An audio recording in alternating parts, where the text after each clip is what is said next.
Билесиздер, кан басымыбыз көтөрүлсө, каптоприл, амлодипин, лариста, фуросемид дары-дармектерди колдонобуз. Эгерде каныбыз коюлуп кете турган болсо, тромбопол, кардиомагнил өңдүү дарылар колдонулат.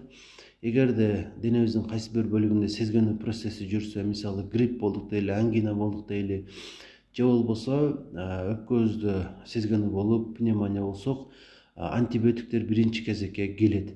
Бирок ушул өйдөдө айтылган көйгөйлөргө ушул дарыларчалык эффект бере ала турган 4000 жылдан бери эле колдонуп келе жаткан азык бар. Анын аты сиздер билген чеснок. Анын пайдалуу касиеттери ушунчалык көп, санап бүтө албайбыз. Мен мүмкүн болушунча аларды сиздерге жеткиргенге аракет кылайын. Демек, билесиздер, биздин өлкөдө күнүнө дээрлик 50-ге чейинки адам ушул жүрөк кан тамыр ооруларынан кайтыш боло турган статистикалар бар. Демек, бул биз үчүн өтө чоң трагедия. Бирок ушул оорулардын алдын алсак болот. Дээрлик 50%га чейин ушул көрсөткүчтү кемейте ала турган азык албетте бул чеснок. Ал жүрөккө өтө сонун таасир этет. Ошондой эле кан тамырларга дагы абдан жакшы таасир этет. Зыяндуу холестеринди азайтат. Андыктан жүрөк үчүн биринчи кезекте колдонуш керек болот. Көпчүлүгүңүздөр ошол комментарийлерде жазып атасыздар. Өттү кантип тазалайбыз, өттү кантип дарылайбыз деп. Өт үчүн дагы алмашкыс дары, албетте чеснок. Ал боорду дагы, өттү дагы абдан жакшы тазалайт. Өттү жакшылап иштеп чыгарып берет. Андыктан өт үчүн дагы алмашкыс экени анык болду. Анан дагы эгерде сиздин диабетиңиз бар болсо, мүмкүн болушунча азайтып бере алат. Дагы да айта берейин, эгерде сиз мисалы муун оорулары менен жабыркайт турган болсоңуз, сезгенүүнү мүмкүн болушунча азайтып берет, иммунитетиңизди көтөрөт. Анан дагы диабет оорусуна айттым, айтпадымбы, канттын деңгээлин, глюкозанын деңгээлин бир аз болсо да азайтат. Антиоксиданттык касиетке ээ.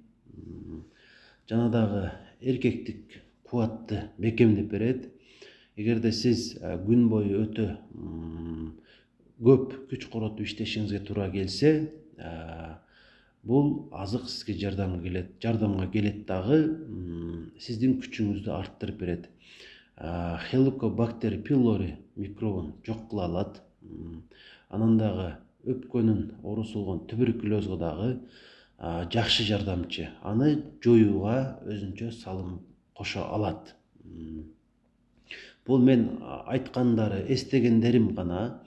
Анын мындан башка дагы пайдалары толтура.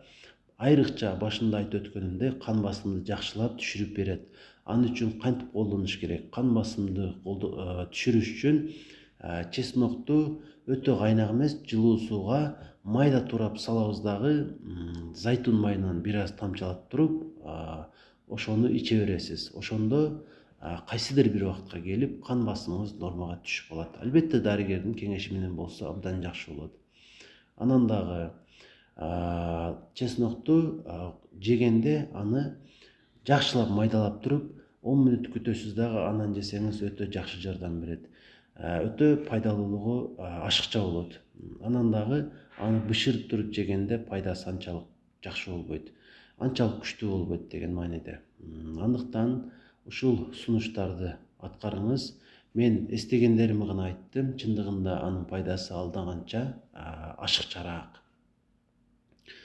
Укканыңызды бир адам менен бөлүшүп койсоңуз, ал үчүн дагы, өзүңүз үчүн дагы пайдалуу болот. Ага жаңы маалымат катары пайдалуу, сизге болсо бирөөгө айтып бергениңиз үчүн өзүңүз жакшыраак эстеп каласыз.